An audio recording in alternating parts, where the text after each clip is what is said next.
आज जो बच्चा लोग ब्रेक के बाद जो है एक्चुअली प्रॉब्लम क्या हुआ कि हाफ एन आवर का वीडियो रिकॉर्ड हो गया और उसके बाद में हाफ एन आवर का वीडियो रिकॉर्ड होने के बाद मुझे पता चला कि स्क्रीन रिकॉर्ड नहीं हो रहा है। कुछ इशू आ गया। तो मैंने जो भी है 20-25 मिनट जो रिकॉर्ड किया था उसका मैं सब कुछ कर देता हूँ, आपको समझा देता हूँ एक बार फटाफट फटाफट। फिर से मैं रिकॉर्ड नहीं कर रहा हूँ, थोड़ा सा हरी है मेरे को। ठीक है, सुनो जरा। नोट नंबर 7 है हमारा बोनस शेयर। बोनस शेयर के केस में क्या होता है, मैं एकदम बढ़िया से रिकॉर्ड मतलब बढ़िया से समझा देता हूँ सब कुछ। बोनस शेयर के केस में क्या होता है, कंपनी इन्वेस्टर को बोनस देती है। अब बोनस शेयर आप ऑलरेडी पढ़ चुके हैं तो आपको सब आइडिया होगा, कंपनी इन्वेस्टर को बोनस देती है। ठीक है, तो जब कंपनी इन्वेस्टर को बोनस देती है, हेलो कौन बैठ,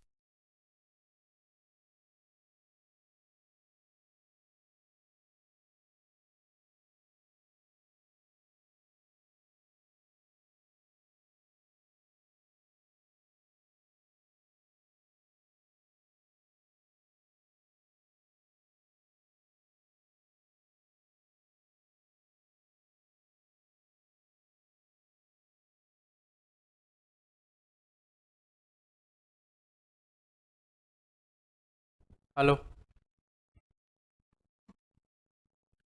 हाँ, तो बोनस शेयर जब भी कंपनी इशू करता है तो इन्वेस्टर को बोनस मिलता है। मतलब जितना शेयर वो हेल्ड करके रखता है बिफोर बोनस, उस शेयर पर उसको बोनस के हिसाब से उतना शेयर्स मिल जाता है। तो कंपनी जब इन्वेस्टर को बोनस इशू करती है तो इन्वेस्टर को सिर्फ मिलता है बोनस शेयर। इन्वेस्टर कुछ पेमेंट नहीं करता है।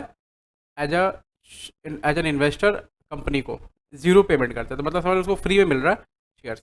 तो उस केस में क्या होगा, सिर्फ और सिर्फ ऐसा हम बनाएंगे, इन्वेस्टमेंट अकाउंट ऐसे बनाते हैं। तो उस केस में सिर्फ और सिर्फ हम टू बोनस शेयर लिख करके नंबर ऑफ शेयर्स वाला जो कॉलम है उसमें हम बोनस शेयर का नंबर लिख देंगे। 2000, 3000, 4000, 5000 जितना बोनस शेयर मिला होगा, और कुछ नहीं लिखेंगे। ठीक है, बस इतना ही करना होता है। इससे क्या होता है कि एवरेज कॉस्ट बढ़ जाता है। आइए प्रॉब्लम नंबर 3 करते हैं एक बार।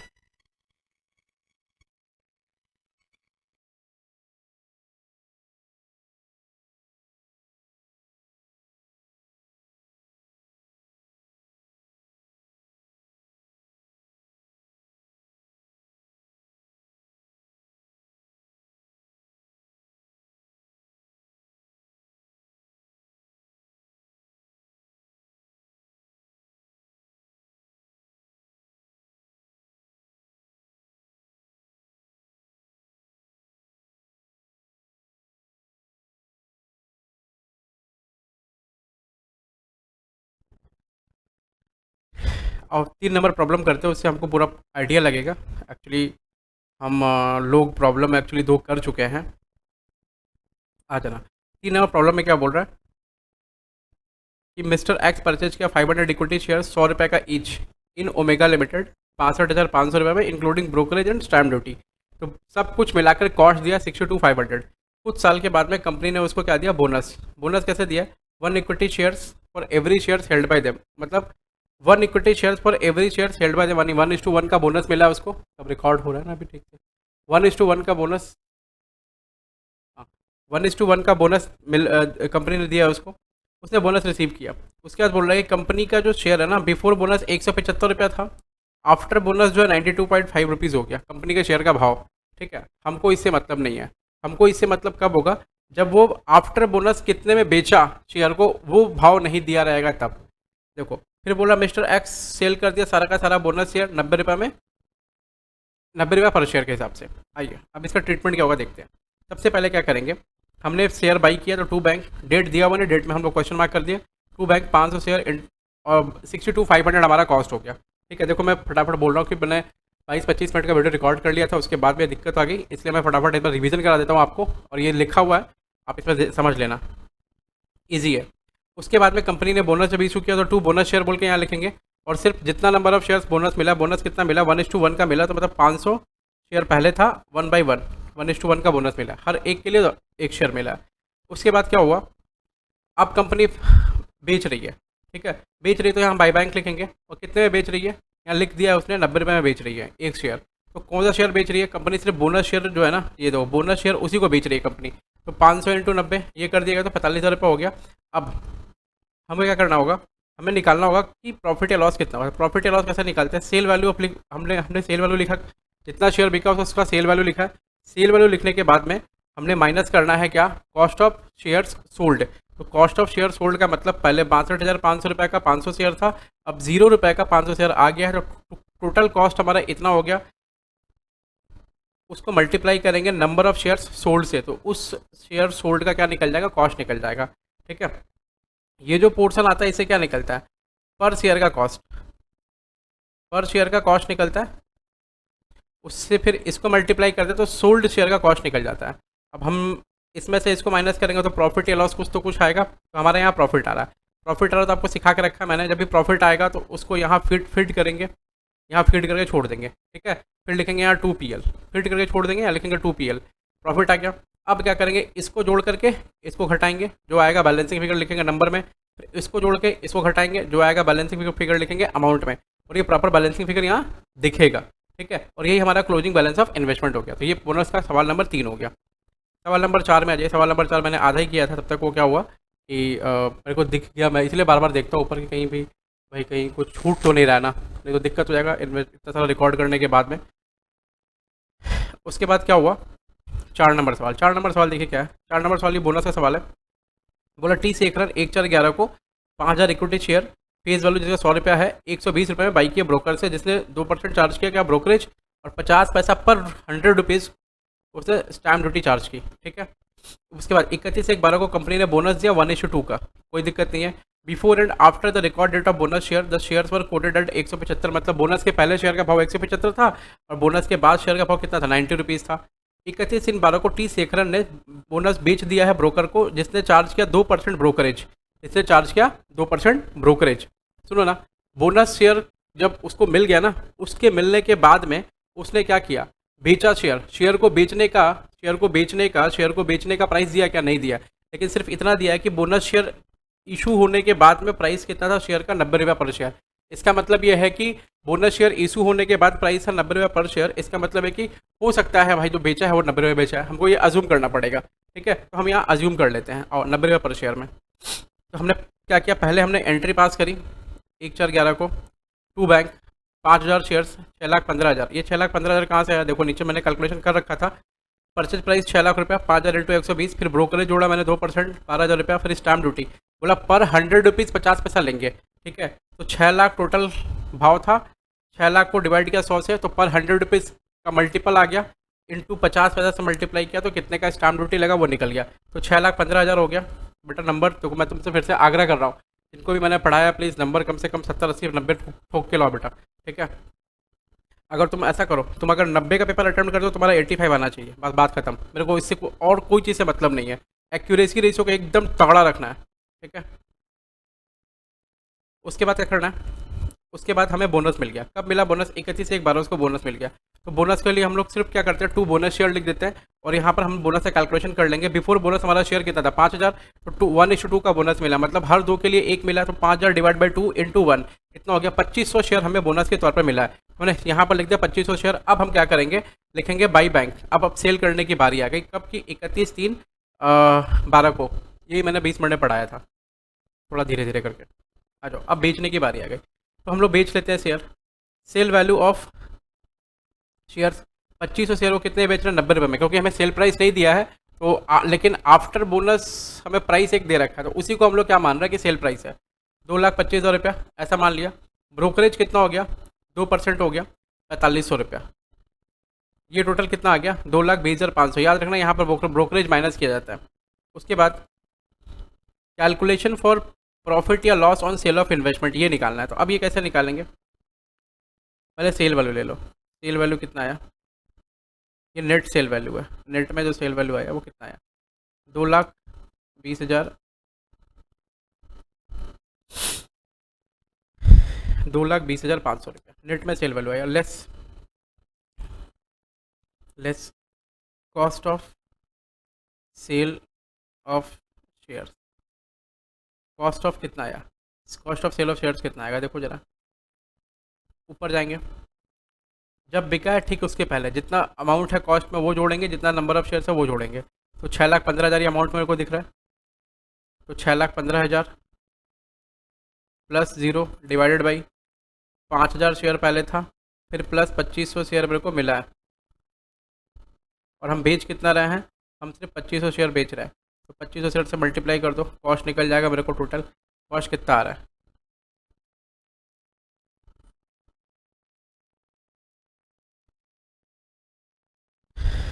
मल्टीप्लाई करके देखो। 6,15 डिवाइड बाई 7,500 इंटू 2,500, 2,05,000 रुपये कॉस्ट आ रहा है। अभी नीचे बताओ तो कितना आ रहा है, माइनस 2,20,500, 15,500 रुपया। 15,500 रुपया हमारा ये क्या आ गया, कॉस्ट आ गया 15,500 रुपया। ये क्या आ गया, प्रॉफिट आ गया। ये प्रॉफिट आ गया। अब ये हमें क्या करना है, हमें यहाँ प्रॉफिट को फीड करना है। सिर्फ चुपचाप हम यहाँ लिख देंगे 2 PL। कब, 31/3/12 को 2 PL। कितने का प्रॉफिट आया, 15,500 रुपये का। अब ये जो प्रॉफिट आ गया ना 15,500 रुपये का,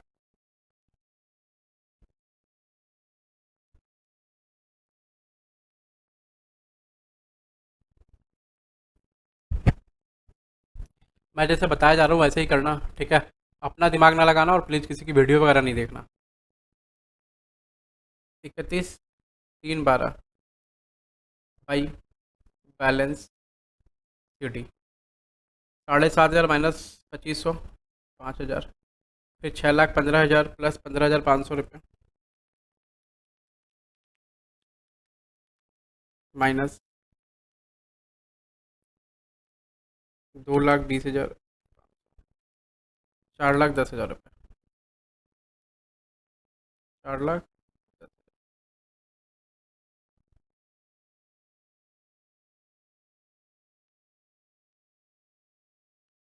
यहाँ यही लिख लेना, यहाँ यही लिख लेना, ये बैलेंसिंग फिगर आ गया आपका। तो आपने ये भी सीख लिया, ठीक है। आगे बढ़ते हैं।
आ जाना अभी, अगले नोट की तरफ चलते हैं। नोट नंबर है, अच्छा मान लो यहाँ पर ये बोले कि वैल्यू ऑफ इन्वेस्टमेंट,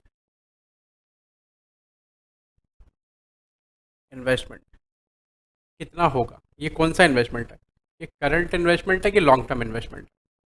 देखो ना, ये 1 साल के अंदर ही भेज दिया, तो ये करंट इन्वेस्टमेंट है, ठीक है। Value of investment in balance sheet, ये कितना आएगा, देखो। कॉस्ट प्राइस और मार्केट प्राइस इनमें जो लोअर होगा, ठीक है। तो कॉस्ट प्राइस कितना है? 4,10,000। मार्केट प्राइस कितना है? 90 इंटू 5,000, 4.5 लाख रुपये। इन दोनों में जो लोअर कौन सा है? 4,10,000। ये बैलेंस शीट में दिखेगा, ठीक है, करंट इन्वेस्टमेंट में।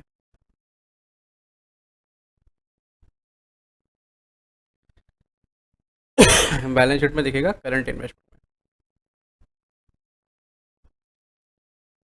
आज और नेक्स्ट नोट नंबर है note number 8। Note number 8, right share.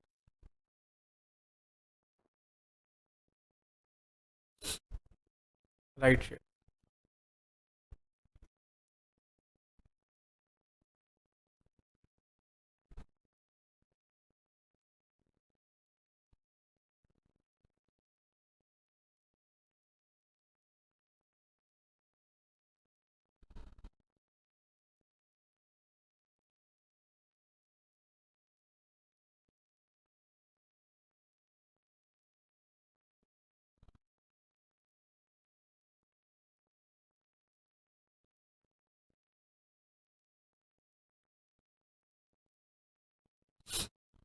देखना।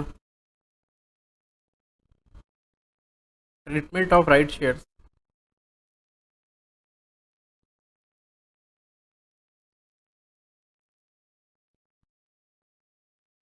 Treatment of right shares can be studied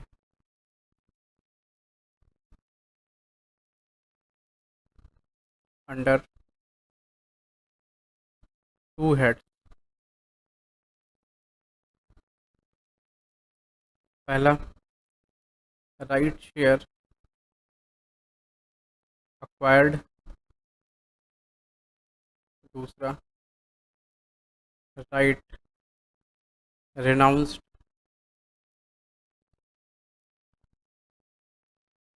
in favor of someone।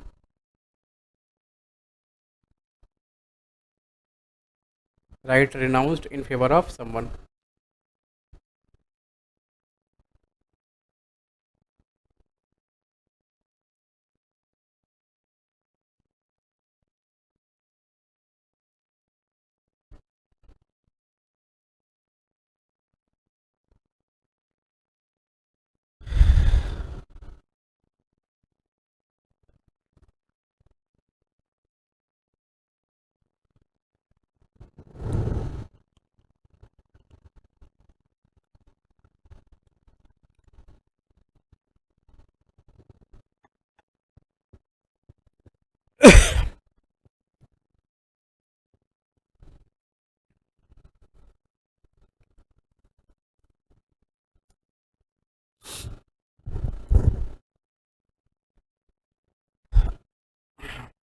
है ना? सुनो, राइट शेयर में क्या होता है? मान लो कंपनी एग्जिस्टिंग शेयर होल्डर को बोलती है कि भाई देखो, मार्केट प्राइस चल रहा है शेयर का अभी 120 रुपया। मैं तुमको ये शेयर दे रही हूँ 80 रुपये में, ठीक है। तुम इसको बाई कर लो। लेकिन 80 में हर कोई बाई नहीं कर सकता, सिर्फ existing share holder he by कर सकते हैं। देखो 40 रुपये का फ़ायदा हो रहा है तुमको, तो शेयर होल्डर देखता है कि भाई सस्ते में शेयर मिल रहा है, अपने को बाई कर लेना चाहिए। तो शेयर होल्डर क्या करता है, सस्ते में शेयर जो मिल रहा होता है उसको बाई करता है। अगर मान लो शेयर होल्डर के पास पैसा रहा, शेयर होल्डर ने बाई कर लिया, कोई दिक्कत नहीं है। जब राइट शेयर इशू हो जाते हैं तो कंपनी मार्केट में बहुत सारे शेयर्स हो जाते हैं, इसलिए कंपनी का मार्केट प्राइस क्या होता है, गिर जाता है, ठीक है। मान लो शेयर होल्डर के पास है पैसे नहीं है, तो वो क्या करता है, कंपनी के पास है ना राइट का लेटर आता है, राइट शेयर्स का, कि उसको एग्जिस्टिंग शेयर ही बाई कर सकते हैं।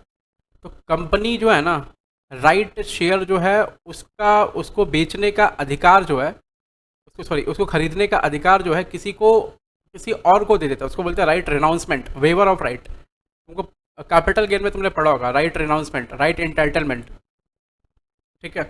तो राइट शेयर को खरीदने का अधिकार हमने किसी को दे दिया, बोला भाई एक काम करो तुम मेरे नाम से शेयर खरीद लो, कोई दिक्कत नहीं है, लेकिन तुमको कंपनी का शेयर देखो सस्ते में मिल रहा है, 120 रुपये का शेयर 80 में मिल रहा है, तुमको जितना सस्ते में मिल रहा है ना उसमें से हमको 5 रुपये दे देना पर शेयर, कोई दिक्कत नहीं है। तो इसको बोलते हैं राइट को सेल कर लेना, राइट एंटाइटलमेंट को सेल करना, ठीक है। हम जिस शेयर को खरीदने का राइट मेरे पास है उसके एंटाइटलमेंट को हमें सेल कर देना है, इसको बोलते हैं सेल ऑफ राइट एंटाइटलमेंट, ठीक है। सेल ऑफ राइट एंटाइटलमेंट इसको बोलते हैं, सेल ऑफ राइट एंटाइटलमेंट इसको बोलते हैं। अब देखो ना अब क्या होगा,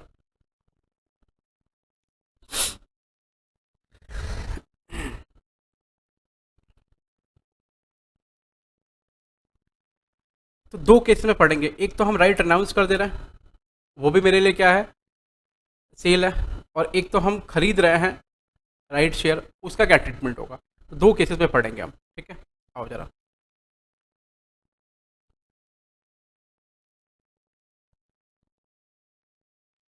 तो ऐसा हेडिंग डाल देना राइट शेयर बोल करके।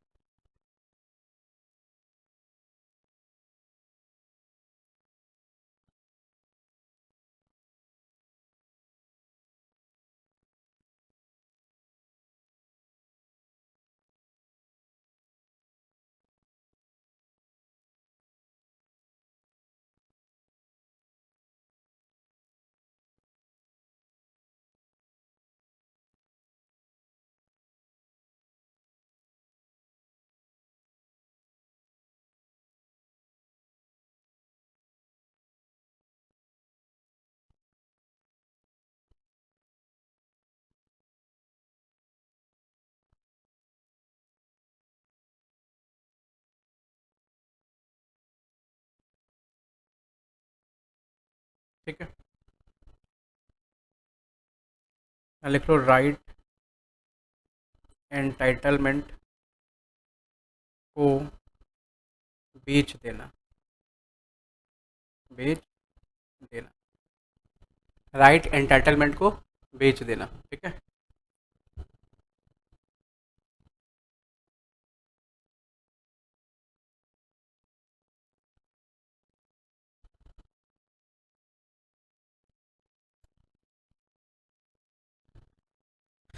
राइट एंटाइटलमेंट को सेल कर देना, आ जाओ। अब अगर राइट शेयर अक्वायर करेंगे तो एंट्री क्या होगी,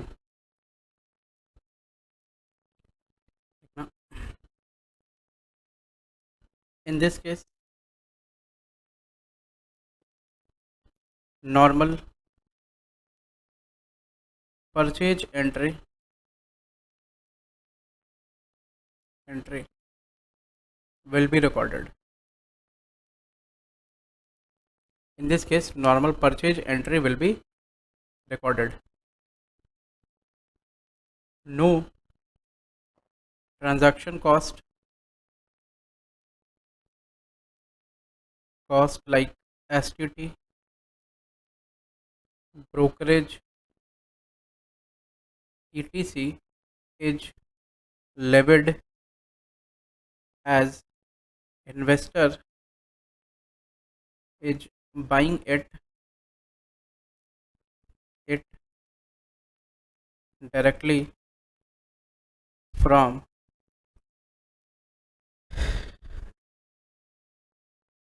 कंपनी, ठीक है। ये सारी चीज़ें नहीं लगेगी, नो ट्रांजैक्शन कॉस्ट नहीं लगेगा, क्योंकि कंपनी से डायरेक्टली बाई कर रहा है इन्वेस्टर, कंपनी से डायरेक्टली बाई कर रहा है, ठीक है।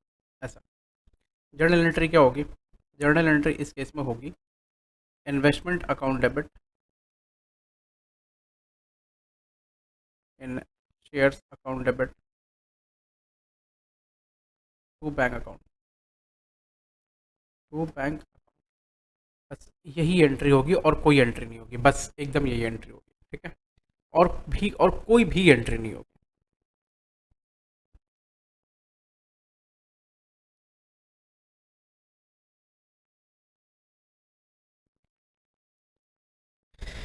ये पहला केस हो गया, दूसरा केस आ जाना।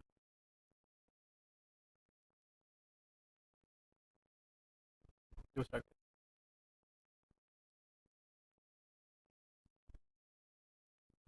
देखना, if investor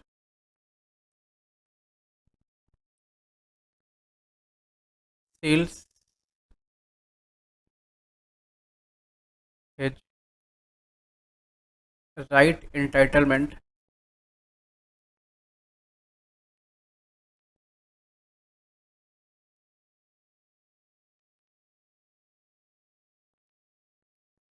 his right entitlement to any other person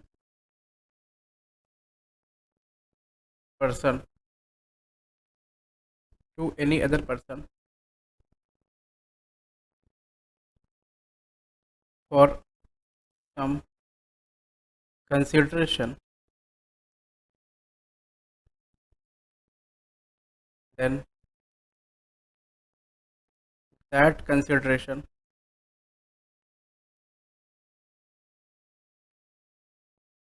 is income of the investor. वो इन्वेस्टर का इनकम होता है, ठीक है। उस इनकम पे वो क्या करेगा, इसको पीएल में डालेगा, ठीक है।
ये राइट को पीएल में ट्रांसफर करने के लिए इनकम है ना, देखो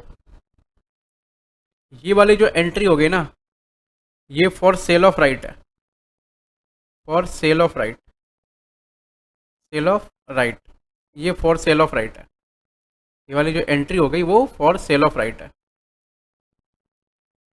अब ये सेल ऑफ राइट हमारे लिए क्या पता है, इनकम है, दिस इज इनकम,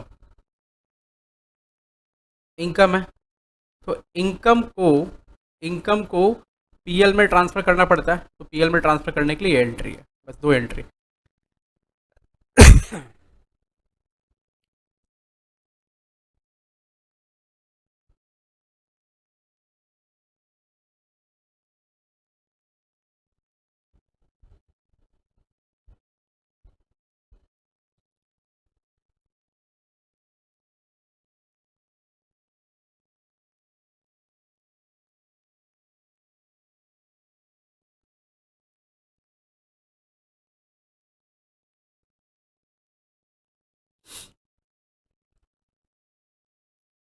सुनो, राइट शेयर्स में क्या होगा, राइट शेयर पहले अक्वायर होगा। राइट शेयर में दो दो दो केस है, right shares acquired, right shares, right को बेचना, राइट रिनाउंस करना। या तो इन्वेस्टर खुद खरीद लेगा शेयर्स को, उसको बोलते हैं राइट शेयर्स अक्वायर्ड। या तो इन्वेस्टर क्या करेगा, उस राइट को बेच देगा, उसको बोलते हैं राइट रिनाउंसमेंट। राइट शेयर खरीद लेगा तो नॉर्मल एंट्री पास होगी, investment in shares account debit to bank account, ये नॉर्मल एंट्री पास हो जाएगी। ठीक है। उसके बाद जब राइट रिनाउंस कर देगा, तो राइट रिनाउंसमेंट मतलब हम अपना अधिकार बेच रहे हैं, कुछ थोड़ा सा पैसा लेते हैं नॉमिनल चार्ज, उसमें उस पर बेच देते हैं, भाई तुम शेयर खरीद सकते हो, मैं एग्जिस्टिंग शेयर होल्डर हूँ, मैं अपना अधिकार तुमको बेच रहा हूँ खरीदने का, तुम खरीद लो। वो लेटर उसको दे देगा, बोले जाओ तुम खरीद लो शेयर, तुम खरीद के अपने पास रखो, कोई दिक्कत नहीं है।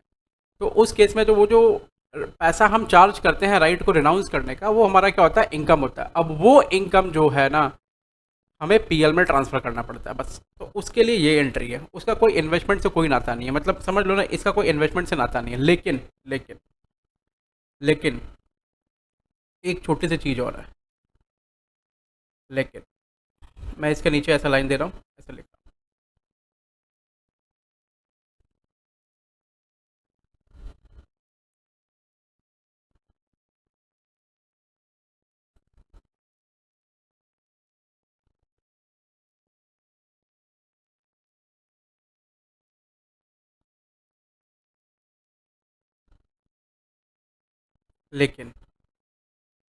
लेकिन देखो क्या है कि क्या इशू है और क्या चीज़ है, वो ज़रा समझो।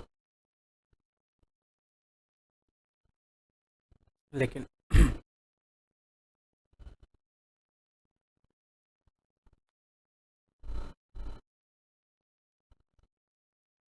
देखना,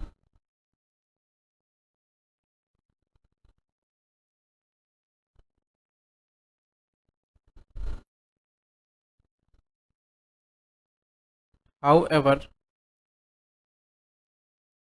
इन द फॉलोइंग केसेस,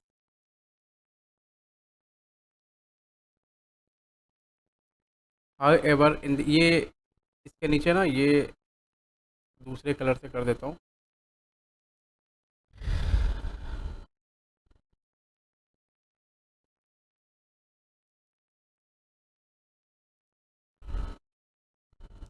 ये ज़रूर है, देखना आप। However in the following cases, right renouncement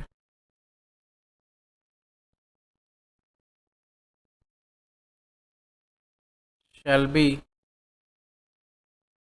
shown in, right renouncement shall be shown in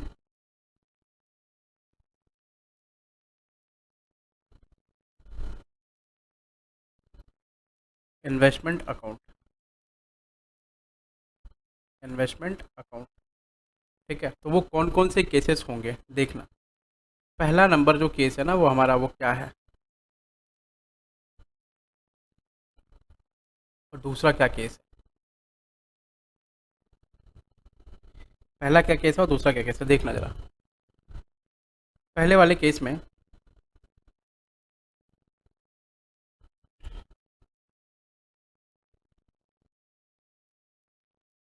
shares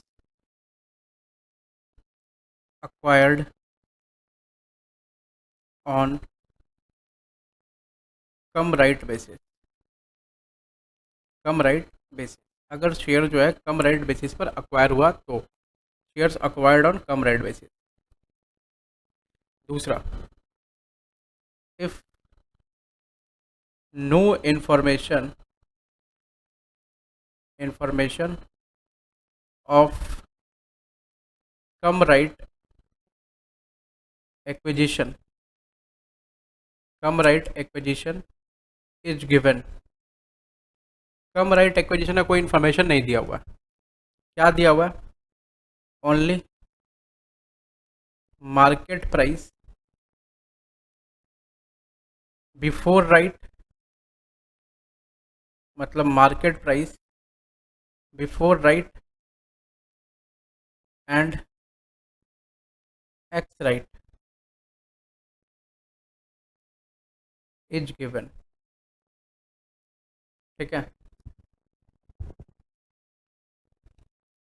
तो दो केसेस हैं।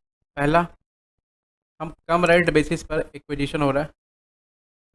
दूसरा, only market price before right and ex right is given, मतलब ये दोनों चीज़ दिया हुआ है। तो फिर कैसे हो? मैं इसको बस दूसरे पेज में ले जा रहा हूँ।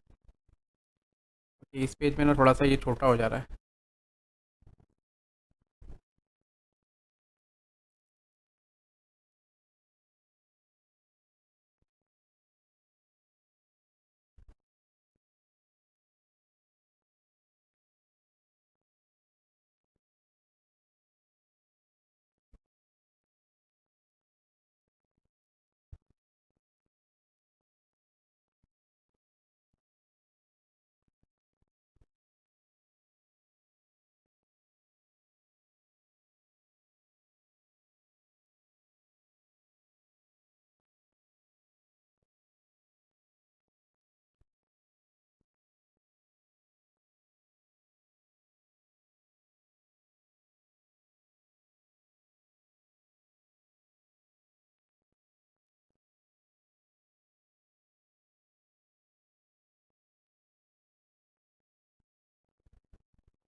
इन दो केस में सुनो, मैं पहले इसका लिख देता हूँ, उसके बाद में उसका एग्जाम्पल लेके कराऊंगा। समझो, आ जाना। अगर कम राइट बेसिस पे बाई कर रहे हैं तो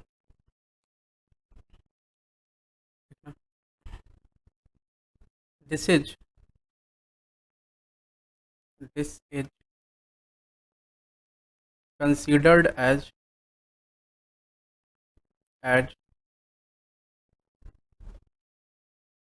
recovery of cost of this is considered as recovery of cost of shares.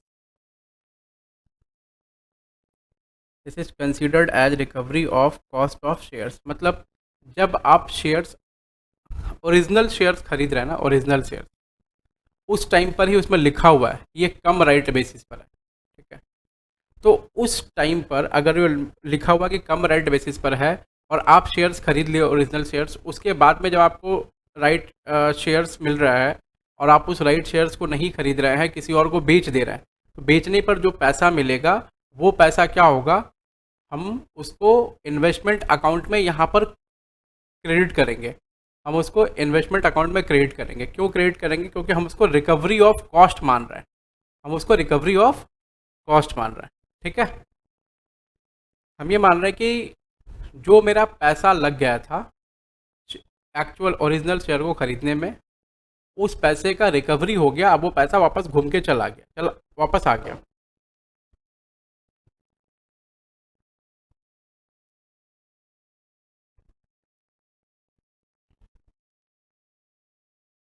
Here sale of right is not treated as income. Sale of right को इनकम ट्रीट नहीं करेंगे। ठीक है, जर्नल एंट्री यहाँ पर क्या होगी? जर्नल एंट्री होगी हमारी यहाँ पर। जर्नल एंट्री क्या होगी देखो,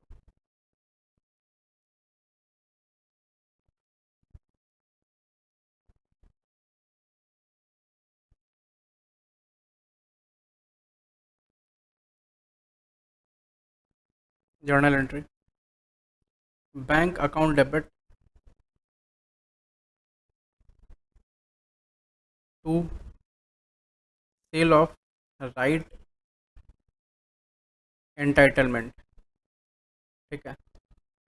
उसके बाद sale of right entitlement debit to investment account,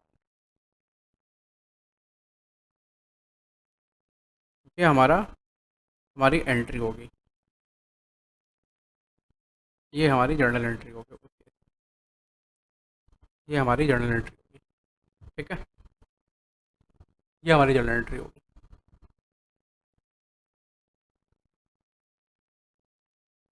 अब इस केस में क्या होगा देखो जरा।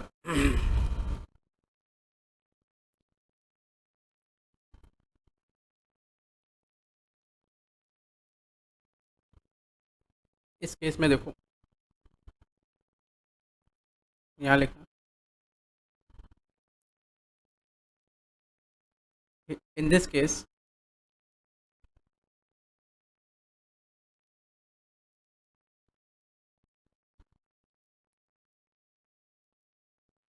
Investment account is credited with investment account is credited with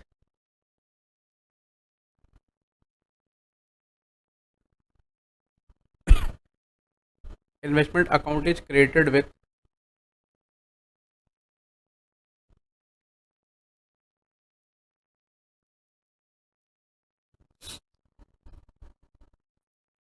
example, यहाँ अपना एग्जाम्पल लिख लो। मैं क्रिएटेड विथ ऐसे इसको रन देते हैं, नीचे एक एग्जाम्पल देखते हैं पहले, उसके बाद समझ आएगा, देखना।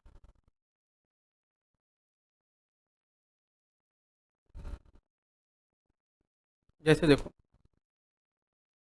एग्जाम्पल के तौर पे 1000 शेयर्स जो है, शेयर्स मिस्टर एक्स के पास में हैं, ठीक है। वो शेयर्स हैं 90 रुपीज़ के एक शेयर, ठीक है। सवाल में नीचे इंफॉर्मेशन दिया हुआ है कि मार्केट प्राइस आफ्टर राइट,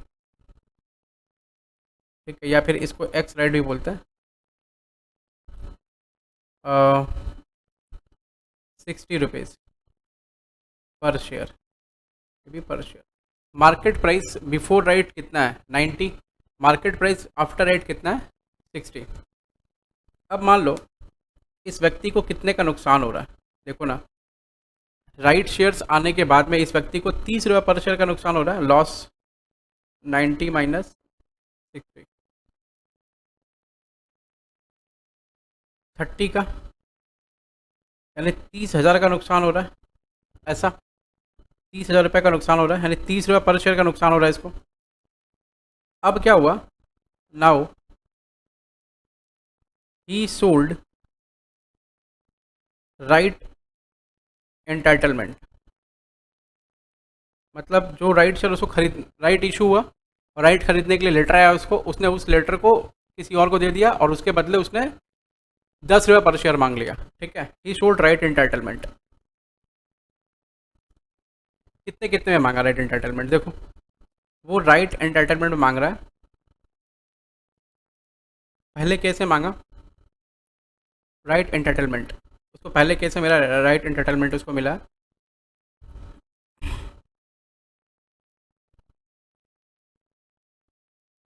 20 रुपया, उसने 20 में बेचा, ठीक है, पर शेयर।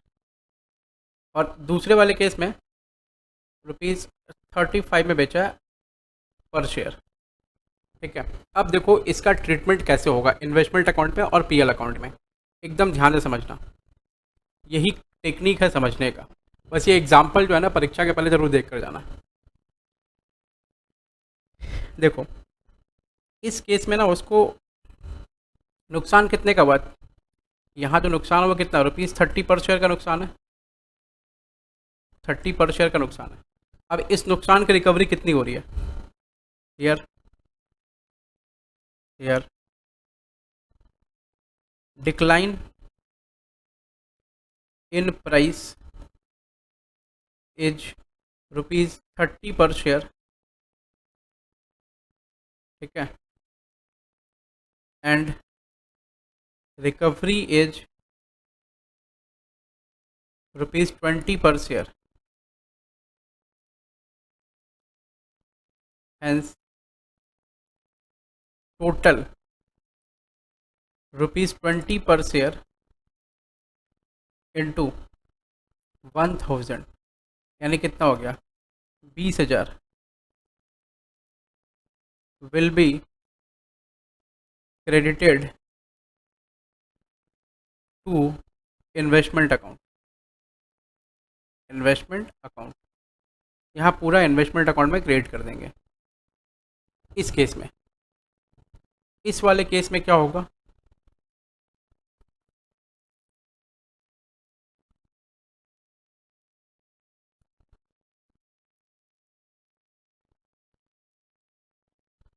इस वाले केस में क्या होगा देखो, इस वाले केस में क्या होगा हियर,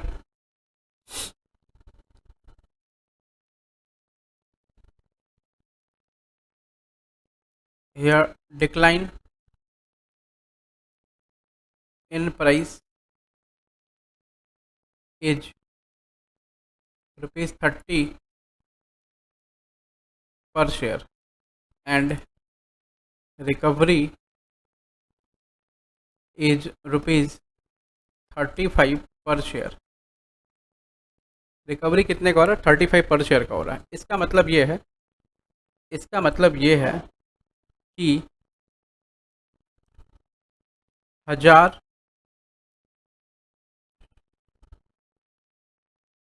इंटू 30 ये कहाँ जाएगा, credited to investment account, credited to investment account, ठीक है। उसके बाद 1000 into 5 transfer to PL, transfer to PL. बस इतना ही सा बात था। ये अच्छे से एक बार आप आराम से देख लो, एकदम प्रॉपर वे में इसको समझ लो। और इसको छोटा करता हूँ, ये आराम से समझ लो।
तो ये दूसरा वाला केस जो है कुछ इस तरह से है, मतलब समझ लो 50% काम तुम्हारा इन्वेस्टमेंट का कंप्लीट हो गया।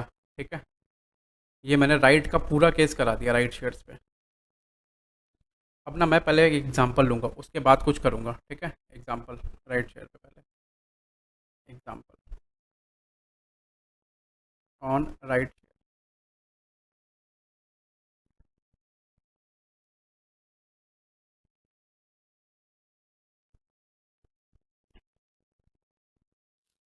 लिखना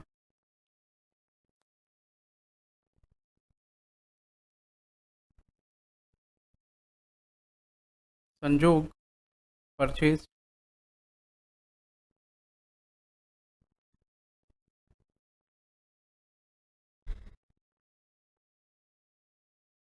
650 equity shares in Y K limited.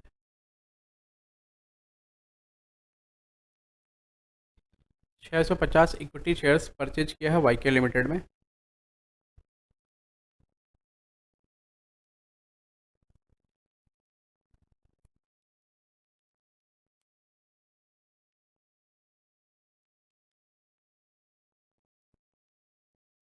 625 कर लो इसको, वाई को ठीक से लिख लो भाई, मेरा नाम 625। ठीक है,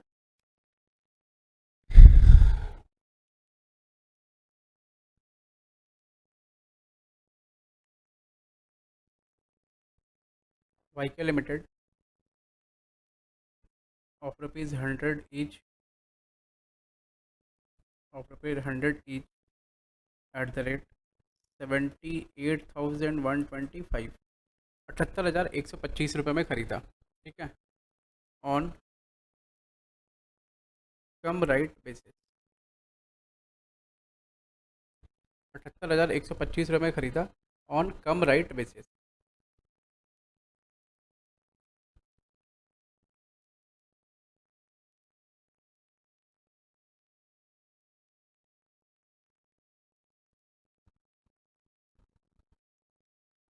company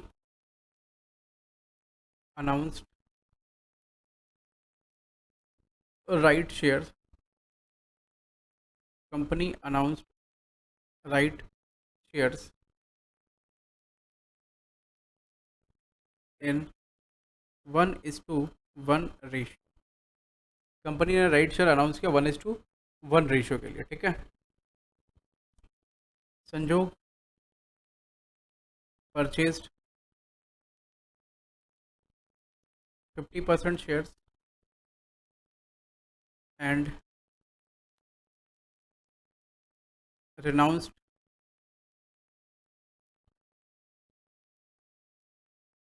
his 50% right in favor of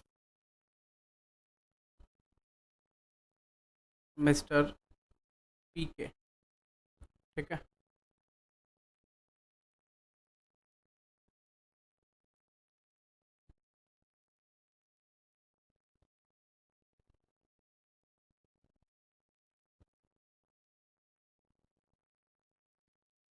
shares quoted before right is rupees 137.50 and quoted after right is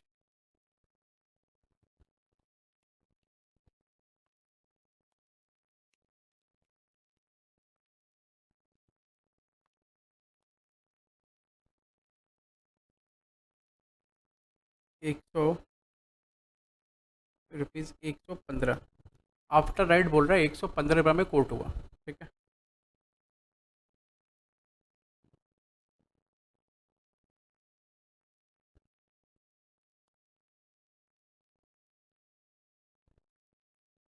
संजोग charge from PK rupees 12.5 as sale of right and rupees sale of right and paid rupees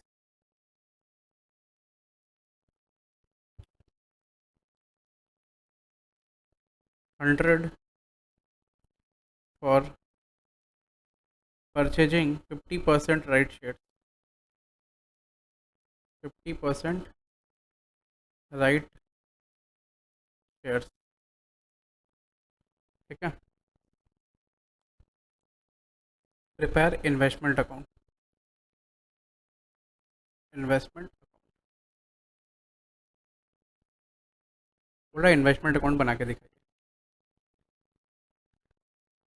बोला investment account बनाकर दिखाइए।